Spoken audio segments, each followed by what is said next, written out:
আসসালামু আলাইকুম। নিশ্চয়ই সবাই ভালো আছেন। আলহামদুলিল্লাহ আমিও ভালো আছি। আজকে আমি আপনাদের সাথে কিছু ইসলামিক হাদিস আলোচনা করব।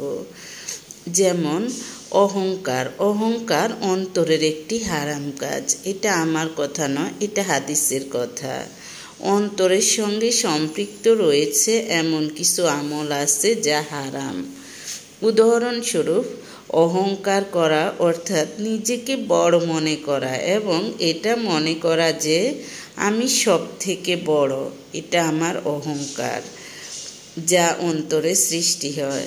অনেক সময় এ অহংকার মুখে প্রকাশ পায় না, বরং মুখে সে এমন বলে যে আমি অনেক তুচ্ছ, আমি অযোগ্য, আমি কিছুই না, কিন্তু তার অন্তর অহংকারে ভরপুর থাকে।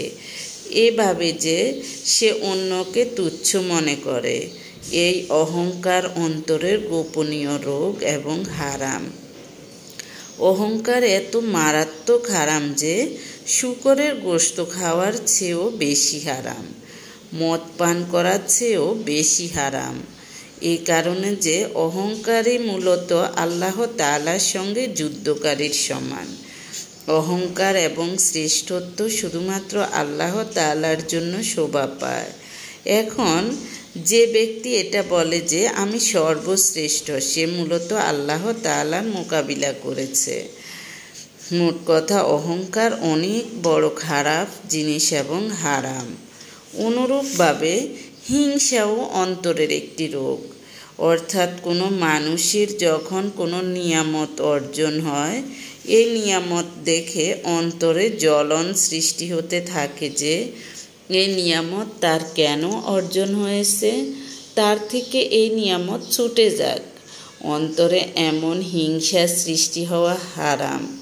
মোট কথা, যেভাবে বাহ্যিক আমলের মধ্য থেকে কিছু আমল ফরজ, কিছু ওয়াজিব, কিছু হারাম, অনুরূপভাবে মানুষের সঙ্গে সম্পৃক্ত যে জজবা, খায়সাত, ইচ্ছা শক্তির মধ্য থেকে কিছু ফরজ, কিছু ওয়াজিব এবং কিছু হারাম, এর মধ্য থেকে যেগুলো ফরজ ওয়াজিব মানুষ সেগুলো ঠিক রাখবে, যেগুলো গুনাহ ও হারাম তা থেকে নিজের অন্তরকে বাঁচাবে। এটাই হলো অন্তরকে পবিত্র করা।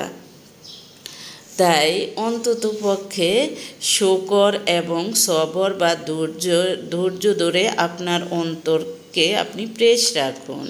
আল্লাহ তাআলার নিয়ামতের শুকরিয়া আদায় করা হলো অন্তরের আমল। মানুষ অন্তরে এটা কল্পনা করে যে আমি এই নিয়ামতের যোগ্য ছিলাম না, কিন্তু আল্লাহ তাআলা শুধুমাত্র স্বীয় দয়া ও অনুগ্রহে আমাকে এই নিয়ামত দান করেছেন। এটাকে শুকর বলা হয়।